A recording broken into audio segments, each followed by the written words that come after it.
नमस्कार, वैशालीच रेसिपीमध्ये आज आपण ज्वारीचा उपमा बनवतोय.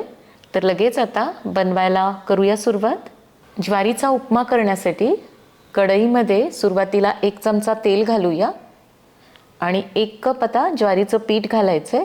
तर आपण जे ज्वारीच्या भाकरीसाठी वापरतो तेच पीठ मी इथं घेतलंय. तर सुरुवातीला तुम्हाला हे पीठ भाजताना म्हणजे हलवायला थोडंसं जड जाईल, पण जसं जसं पीठ भाजलं जातं तसं पीठ सुट्टं होतं.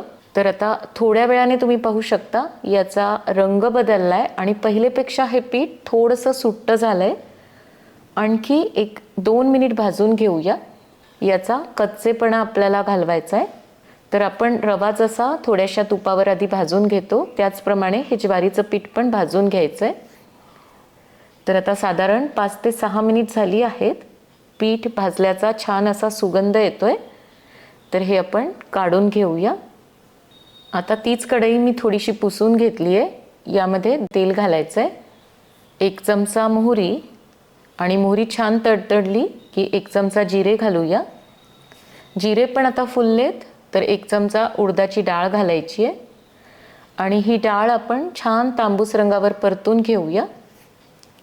डाळ जर तुम्ही तशीच पांढरी ठेवली तर मग कच्ची लागते आणि दाताखाली येते.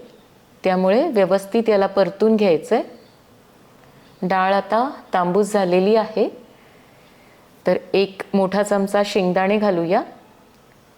शेंगदाणे पण थोड्या वेळ परतून घ्यायचेत.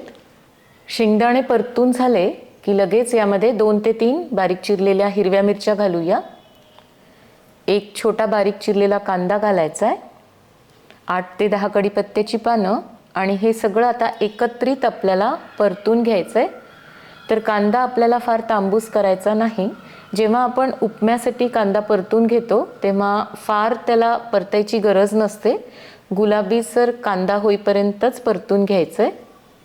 अर्धी सिमला मिरची पण मी बारीक चिरून घेतली होती ती घालूया. तर तुम्हाला यामध्ये तुमच्या आवडीनुसार आणखी सुद्धा भाज्या घालता येतील. मटार घालता येतील, गाजर यामध्ये छान लागतं. अर्धा बारीक चिरलेला टोमॅटो घालूया. अर्धा इंच आलं सुद्धा मी किसून घेतलंय. एकत्रित हे आता सगळं फक्त 1-2 मिनिट परतून घ्यायचंय आणि लगेच यामध्ये आता 2 कप गरम पाणी घालायचंय. 1 कप आपण ज्वारीचं पीठ घेतलं होतं तर त्यासाठी 2 कप पाणी पुरेसं आहे. चवीनुसार मीठ घालायचंय आणि अर्ध्या लिंबाचा रस मी घातलाय. तुम्हाला आवडत असेल तर तुम्ही यामध्ये साखर सुद्धा घालू शकता. सगळं व्यवस्थित मिक्स करून घ्यायचं आणि पाण्याला चांगली खळखळून उकळी आली की मग आपण भाजून घेतलेलं पीठ घालूया. ज्वारीचं पीठ घातल्यानंतर गॅसची फ्लेम थोडीशी मोठी करायची आणि भराभर हे सगळं हलवून घ्यायचं म्हणजे गोळे होत नाहीत. तर लगेच या पिठाने पाणी शोषून घेतलंय, पण आणखी पाणी घालण्याची गरज नाही, एवढं पाणी पुरेसं आहे. आता गॅसची फ्लेम थोडीशी कमी करूया आणि याला 1-2 मिनिट चांगली वाफ द्यायची आहे.